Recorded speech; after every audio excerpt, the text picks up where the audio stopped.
Hello, community. I was going to go live. This is probably going to be somewhere around a 10-minute video. I have to go pick up Caleb around 4. It's 3:30 right now, so going live. Sometimes it takes everybody about at least 15, 20 minutes to even get logged in, so I'm going to make this video right now. First thing I'm going to talk about is CPI, also known as Consumer Price Index, and inflation has went up over 8% last month and this month. We're in trouble. All of the stimulus money that we got, they are taking it right back, and they're taking back 4 times as much. I've done my research in my home. For a family of 3, we are spending on average $600 more a month. That's on the high end.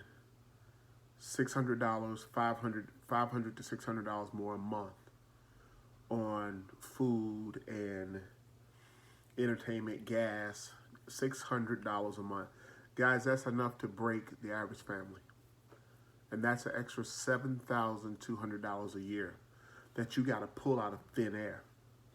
And you know, especially for that single parent out there or that mother who has a great job, but you know that $600 has made the difference in what you can save and what you can use in emergency situations.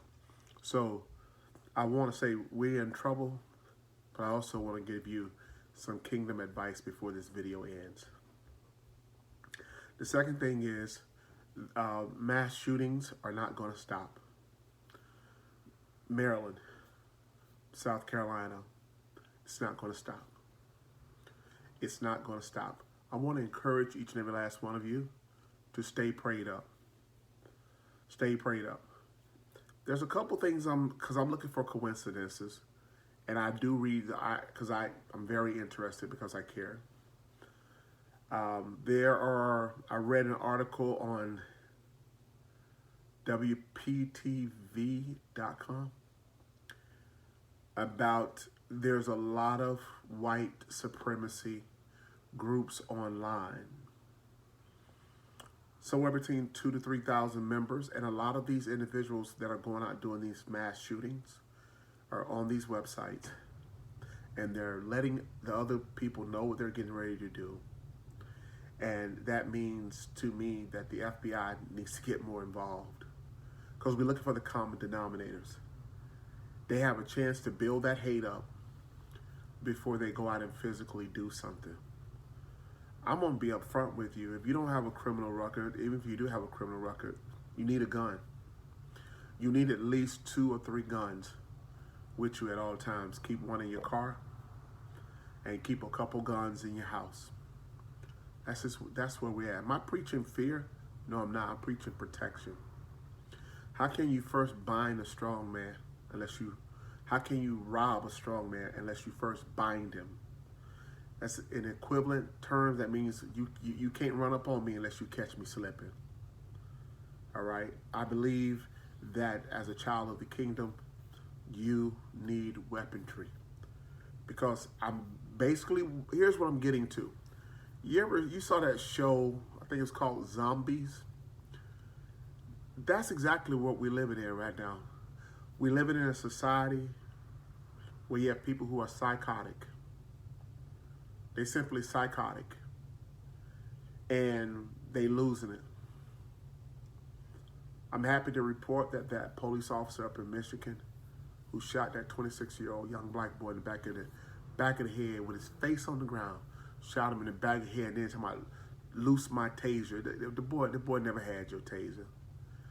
If you don't think that white males have a hatred against black males like no other race, then you're fooling yourselves. And if any of my white brothers and sisters are watching this right now, if you don't believe that there is an irrevocable, irreversible level of hatred that white men have against black men, you're fooling yourself. You're fooling yourself. I'm just thinking about Deshaun Watson, and I do agree. him signing a $300 million, $200 million deal, and all of the money is guaranteed, and the case is not completely resolved. That would rub anybody the wrong way. But look how desperate they're going after him.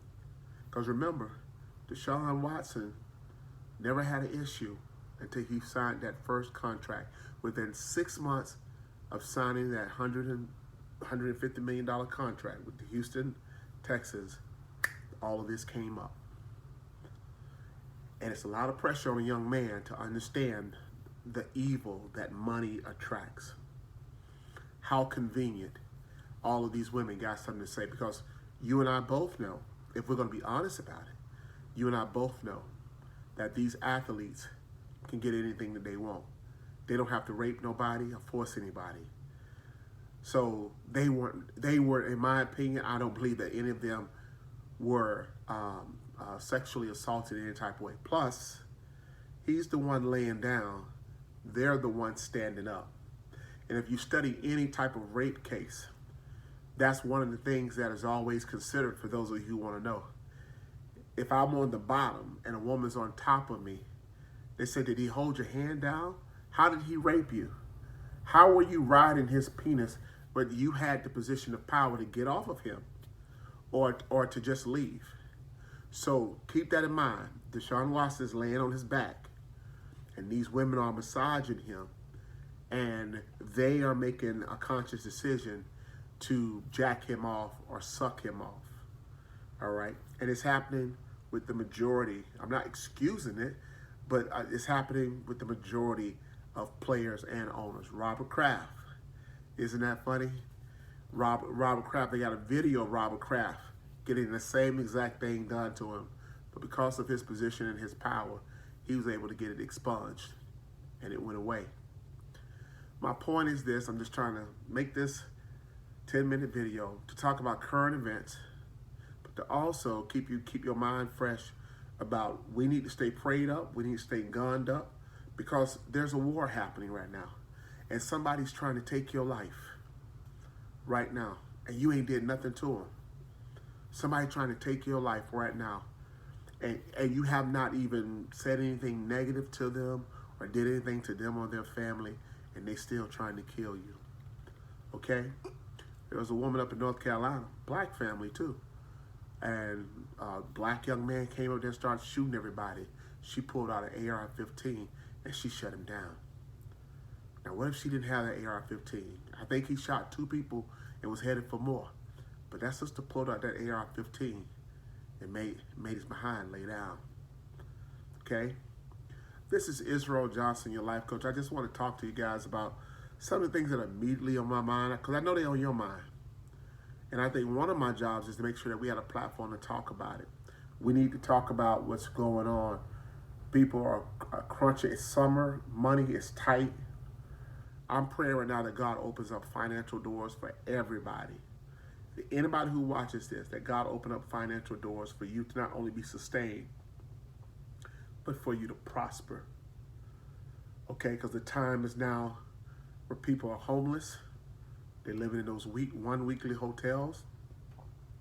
And some of us going to have to start renting out rooms in our house. Or deal with the fact that people going to be breaking into your car and into your house, because that's coming soon. Matter of fact, it's probably like increase.